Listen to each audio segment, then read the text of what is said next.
Hi friends, எல்லாருக்கும் வணக்கம். எல்லோரும் எப்படி இருக்கீங்க? இது வந்து சண்டே விலாக் தான். சண்டே வந்து விலாக் எடுத்திருந்தேன், ஆனால் அப்லோட் பண்ணுறது இன்றைக்கி தான் என்னால் பண்ண முடிஞ்சுது.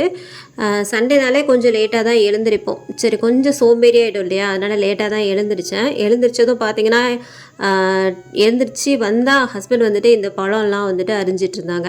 சரி, அது எல்லாத்தையுமே வந்துட்டு கைப்படாமல் அப்படியே கரண்டிலே எடுத்து போட்டு அதை அப்படியே ஃப்ரிட்ஜில் வச்சிடலாம் அப்படின்னு சொல்லிட்டு தான் ஃப்ரிட்ஜில் வந்துட்டு எடுத்து வச்சுட்டு இருந்தேன். ஏன்னா வந்து இப்போ மட்டும் இல்லை, எப்போவுமே பழம் வாங்கிட்டு வந்தாங்க அப்படின்னா அவங்களே வந்துட்டு அரிஞ்சு வச்சுருவாங்க. இந்த பப்பாளி பழம், அப்புறம் வந்து மாதுளை பழம்லாம் அழகாக உரித்து பாக்ஸில் வந்துட்டு போட்டு வச்சுருவாங்க. நாங்கள் வந்து தேவைப்படுற நேரம் ஜூஸ் போட்டுப்போம், இல்லைனா அப்படியே வந்துட்டு ஸ்நாக்ஸ் மாதிரி பசங்களுக்கு வந்துட்டு கொடுத்து விட்டுருவேன். தீபம் வந்து என்றைக்கு வந்ததுன்னா வெள்ளிக்கிழமை வந்ததுன்னு நினைக்கிறேன். அந்த வெள்ளிக்கிழமை அப்போ நம்ம ஒரு நாள் மட்டும்தான் தீபம் ஏற்றினோம். மறாவது நாள் வந்துட்டு வீட்டுக்கு வந்து கெஸ்ட்டு வந்திருந்தாங்க. சரின்ட்டு என்ன பண்ணால் ஹஸ்பண்ட் வந்துட்டு சிக்கன் வாங்கிட்டு வந்துட்டாங்க. சரி, நான்வெஜ்லாம் பண்ணிட்டோமே சொல்லிட்டு நான் என்ன பண்ணேன், தீபம் வந்துட்டு ஏற்றவே இல்லை. இந்த ஒரு நாள் தான் வந்து தீபம் வச்சோம்.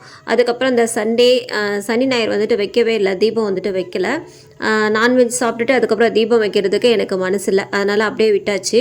நான் வந்து இந்த பூலாம் வைக்கிறது ரொம்பவும் ரேர் தான். ஏதாவது ஃபெஸ்டிவல் வந்தால் தான் வந்துட்டு ஹஸ்பண்ட் வந்துட்டு வாங்கிட்டு வர சொல்லுவேன்.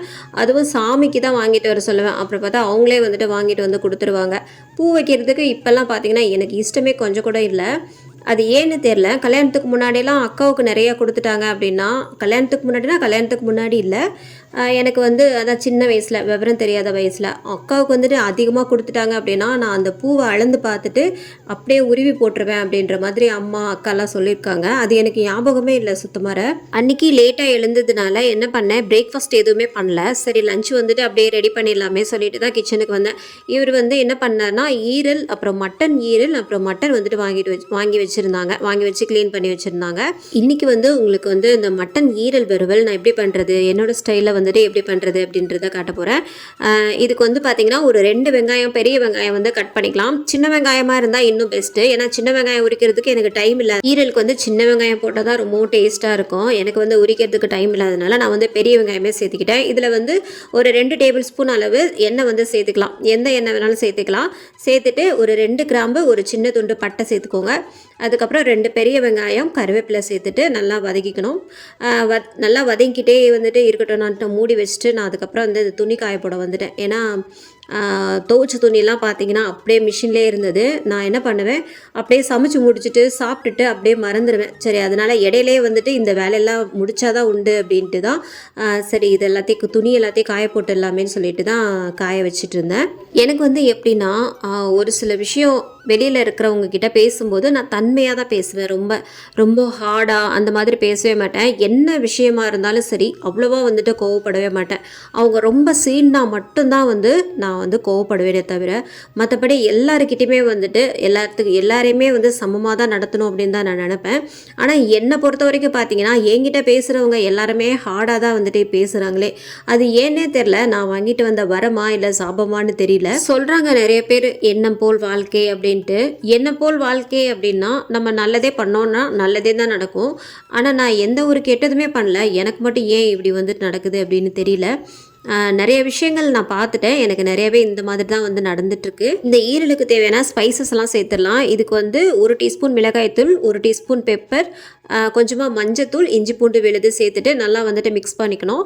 மிக்ஸ் பண்ணிவிட்டு நம்ம க்ளீன் பண்ணி வச்ச ஈரல் எல்லாத்தையுமே சேர்த்துக்கலாம். அப்புறம் இதுக்கு தேவையான அளவுக்கு கல்லுப்பு வந்துட்டு சேர்த்துக்கோங்க. சேர்த்துட்டு நல்லா வந்துட்டு மிக்ஸ் பண்ணிக்கோங்க. இதுக்கு வந்து ஒரு டம்ளர் அளவு நம்ம வந்து தண்ணி சேர்த்துக்கலாம். ஏன்னா அப்போ தான் நமக்கு இது வந்து கோழி ஈரல் இல்லையா, ஆட்டு ஈரல் அப்படின்றதுனால தண்ணி வந்துட்டு கொஞ்சம் தாராளமாகவே சேர்த்துக்கலாம். சேர்த்துட்டு தண்ணி வந்து நம்மளுக்கு ட்ரை ஆகிற வரைக்கும் மூடி போட்டு அப்படியே வச்சிடணும். நல்லா மிக்ஸ் பண்ணிவிட்டு மூடி போட்டு வச்சுருங்க. ஈரல் வந்து நல்லா இடையே பார்த்தீங்கன்னா மூடி போட்டு திறந்து கிளறி விட்டுக்கிட்டே இருக்கணும். அப்போ தான் நமக்கு வந்து ஈரல் நல்லா வந்துட்டு ஃப்ரை ஆகி வரும். அவ்வளோதான். லாஸ்ட்டாக வந்துட்டு கொத்தமல்லி சேர்த்துட்டு இறக்கிடுங்க. நமக்கு ஈரல் ஃப்ரை வந்துட்டு ரெடி ஆயிடுச்சு. நீங்களும் இதே போல் வீட்டில் கண்டிப்பாக ட்ரை பண்ணி பாருங்கள். அப்புறம் ஹஸ்பண்ட் வந்துட்டு 1/2 கிலோ மட்டன் வாங்கிட்டு வந்தாரு சொன்னேன் இல்லையா, அது வந்து நானே பண்ணுறேன், மட்டன் ஃப்ரை வந்துட்டு பண்ண போகிறேன் அப்படின்ற மாதிரி சொன்னாங்க. அதனால் குழம்பு எதுவும் வைக்கல, ரசம் மட்டும்தான் வச்சேன் அன்றைக்கி. இந்த அடுப்பே பற்ற வைக்காமல் இவங்க என்ன பண்ணாங்கன்னா மிளகாத்தூள், உப்பு, அப்புறம் காஞ்ச மிளகாய் இது எல்லாமே சேர்த்துட்டு தண்ணியும் சேர்த்துட்டு அடுப்பே பற்ற வைக்காமல் அதுக்கப்புறம் தான் அடுப்பு பற்ற வச்சு அதுக்கப்புறம் வேக வைக்க ஆரம்பித்தாங்க.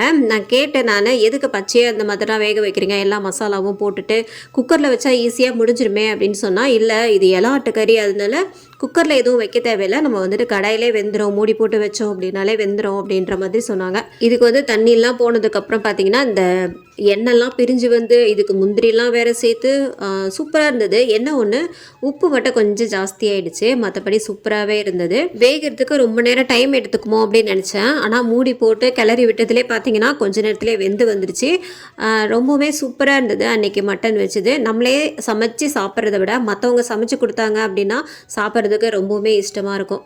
ஏன்னா அன்னைக்கு தான் வந்துட்டு ஹஸ்பண்ட் வந்துட்டு சமைச்சாங்க, ரொம்ப நாள் ஆகிடுச்சு. இதுக்கு முன்னாடி கருவாட்டு குழம்பு வச்சுருந்தாங்க, அது வந்துட்டு ஷார்ட் வீடியோவில் வந்துட்டு ரெகுலராக நீங்கள் பார்த்துருந்தீங்கன்னா தெரிஞ்சிருக்கும். இந்த ஸ்பைசஸ் ஜாரில் அந்த மிளகாப்பொடி எதுவும் நான் கொட்டி வைக்க மாட்டேன் இந்த டப்பாவில். இந்த மாதிரி திராட்சை, முந்திரி, அப்புறம் வந்து இந்த கடுகு, ஜீரகம் இது எல்லாமே வந்து இதில் போட்டு வச்சுப்பேன்.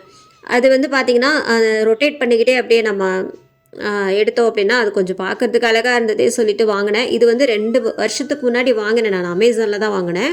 அப்போ வாங்குறப்போ 600 ரூபா என்னவோ. ஆனால் இப்போ தான் தெரியுது ஏன் பிளாஸ்டிக்கில் வாங்கணும் அப்படின்ட்டு கொஞ்சம் ஃபீல் பண்ணிகிட்டே இருக்கேன்.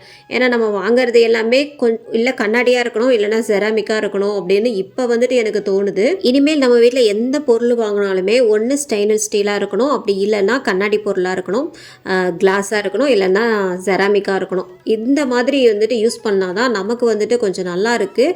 அது பார்க்குறதுக்குமே பார்த்திங்கன்னா அழகாக இருக்குது, நமக்கு லைஃப் லாங் வரும். கண்ணாடி பாட்டிலுமே பார்த்திங்கன்னா எனக்கு ரொம்ப ரொம்ப பிடிக்கும், ஆனால் கொஞ்சம் பயம் உடச்சிருவோமோ என்னவோ அப்படின்ற ஒரு பயம். அன்னைக்கு சாப்பிட்டு முடிச்சுட்டு அதுக்கப்புறம் தூங்குனதுக்கு அப்புறமா தான் இந்த வேலையெல்லாம் பார்த்துட்டு இருந்தேன். அப்புறம் ஹஸ்பண்டை வந்துட்டு கொஞ்சம் கழுவி வச்சுருங்க, முடியல ஒன்றுமே அப்படின்னு சொன்னதுனால அவங்க என்ன பண்ணாங்க, எல்லாத்தையும் இந்த டப்பாலாம் பார்த்திங்கன்னா எல்லாத்தையும் கழுவி வச்சுட்டு இருந்தாங்க. அதுக்கப்புறம் மறாவது நாள் தான் நான் எல்லாத்தையும் எடுத்து வச்சுட்டு இருந்தேன். ஏன்னா அன்றைக்கே வந்துட்டு எதுவும் பண்ண முடியல, எல்லாமே காயணும். அதுக்கப்புறம் வெயிலில் காய வைக்கலான்னு பார்த்தா அன்றைக்கி ஈவினிங் ஆகிடுச்சு எல்லாமே கழுவி வைக்கிறதுக்கு. இதுக்கு முன்னாடி போட்ட வீடியோவில் நான் வந்து என்ன சொல்லியிருப்பேன்னா, நிறைய அந்த வந்துட்டுன்னு சொல்லியிருப்பேன் போல இருக்குது. அது எனக்கே தெரியல, மற்றவங்க வந்து கமெண்ட் பண்ணும்போது தான் எனக்கே தெரிஞ்சுது. அதுக்கப்புறம் தான் நான் பார்த்தேன், இந்த வந்துட்டு போயிட்டு அப்படின்ற மாதிரி சொல்லியிருக்கேன். போயிட்டு இல்லை வந்துட்டு சொல்லியிருக்கேன் அப்படின்ற மாதிரி. நிறைய பேர் நானும் பார்த்துருக்கேன், இடையிடையே வந்துட்டு அப்படின்னு சொல்கிறாங்க தான். ஆனால் நான் நிறைய சொல்லிட்டேன் போல இருக்குது. அதனால் இரிட்டேட்டிங்காக இருக்குது நீங்கள் இந்த மாதிரி சொல்கிறது அப்படின்ற மாதிரி எனக்கு கமெண்ட்ஸ் வந்துட்டு நிறையா வந்தது. எனக்கு கொஞ்சம் கஷ்டமாக தான் இருந்தது. ஆனால் நான் எப்போவுமே பார்த்திங்கன்னா வந்துட்டு அப்படின்னு சொல்கிறது எனக்கு நேச்சுரலாக அது வந்துட்டு வர்றது, வந்துட்டு அப்படின்னு இடையிலே வந்துட்டு வர்றது. அது எப்படி மாற்றிக்கிறது அப்படின்னு தெரியல. முடிஞ்ச வரைக்கும் நான் வந்து மாற்றிக்கிறதுக்கு பார்க்குறேன். ஏன்னா நிறைய பேர் கேட்குறதுக்கு வந்து பிடிக்கல அப்படின்ற மாதிரி சொல்கிறாங்க. நம்ம பேசும்போது சாதாரணமாக வந்து பேசிடலாம், ஆனால் வந்து மற்றவங்க சொல்லும்போது தான் தெரியும் நம்ம இப்படி பேசியிருக்கோமோ அப்படி பேசியிருக்கோமோ அப்படின்ட்டு. எனக்கு வந்து நேச்சுரலாக பேசுகிறது வந்து அப்படி தான் வரும். நான் முடிஞ்ச வரைக்கும் வந்து மாற்றிக்கிறதுக்கு பார்க்குறேன். எல்லாருமே என்னை பொறுத்த வரைக்கும் எல்லாருமே எல்லா நேரத்துலையும் சரியாக பேசிட மாட்டாங்க. அதுக்குன்னு ஒரு டைம் வந்துட்டு வரணும் இல்லையா? நான் வந்து இப்போ தான் யூடியூப் வந்துட்டு ஸ்டார்ட் பண்ணியிருக்கேன். இப்போ நான் பேசுகிறேன் அப்படின்னா யூடியூப் ஸ்டார்ட் பண்ணிட்டோம், நம்ம பேசி தான் ஆகணும் அப்படின்ற மாதிரி பேசுகிறேன். ஆனால் இதுக்கு முன்னாடிலாம் பார்த்தீங்கன்னா நான் பேசவே மாட்டேன், வாய் திறக்கவும் மாட்டேன். ஏன்னா அதிகமாக எனக்கு பேசவும் தெரியாது. இப்போ தான் வந்து சரி யூடியூப்காக நம்ம வந்து பேசி தான் ஆகணும் அப்படின்ற மாதிரி என்னோட இது ஆயிடுச்சு. அதனாலே பார்த்தீங்கன்னா நான் பேசிக்கிட்டு இருக்கேன். அதில் ஏதாவது குறை கண்டுபிடிச்சிங்க அப்படின்னா சொல்லுங்கள், நான் வந்து திருத்திக்கிறேன். இந்த ஸ்டாண்டில் பார்த்தீங்கன்னா அமேசான்லேருந்து ஆர்டர் போட்டது தான். இந்த பிளாக் கலர் வந்து எனக்கு ரொம்பவும் பிடிச்சிருந்தது. இதில் என்ன வைக்கிறது அப்படின்னு எனக்கு ஒரு ஐடியாவே இல்லை. அப்புறம் பார்த்தா சரி எண்ணெய் பாட்டிலெல்லாம் வைக்கலாமே அப்படின்ற மாதிரி. ஏன்னா எண்ணெய் பாட்டில் வந்து எனக்கு வந்து எல்லாமே காலி ஆயிடுச்சு. சரி எல்லாத்தையும் எங்கே வைக்கலாம் அப்படின்ற மாதிரி நானும் யோசிச்சுட்டே இருந்தேன். சரி பேப்பர்லாம் போட்டுட்டு அதை வந்து அரேஞ்ச் பண்ணிகிட்டு இருந்தேன். அப்புறம் கீழே வந்து என்ன வைக்கிறதுன்னு எனக்கு சுத்தமான ஐடியாவே இல்லை. நான் எல்லாத்தையும் ரெடி பண்ணிவிட்டு அதுக்கப்புறமா உங்களுக்கு வந்துட்டு கிச்சன் டூர் வந்துட்டு போடுறேன். ஒரு சிஸ்டர் கூட கேட்டிருந்தாங்க கிச்சன் டூர் போடுங்க அப்படின்ட்டு. எல்லாத்தையும் அரேஞ்ச் பண்ணிவிட்டு நான் அதுக்கப்புறம் கண்டிப்பாக வந்து போடுறேன் சிஸ்டர். நீங்கள் வந்து பார்த்துட்டு இருந்தீங்க அப்படின்னா கேட்டுக்கோங்க, நான் வந்து கண்டிப்பாக அப்லோட் பண்ணுறேன். இந்த வீடியோ வந்துட்டு அவ்வளோதான். அடுத்த ஒரு நல்ல வ்ளாகில் பார்க்கலாம். அது வரைக்கும் பாய்.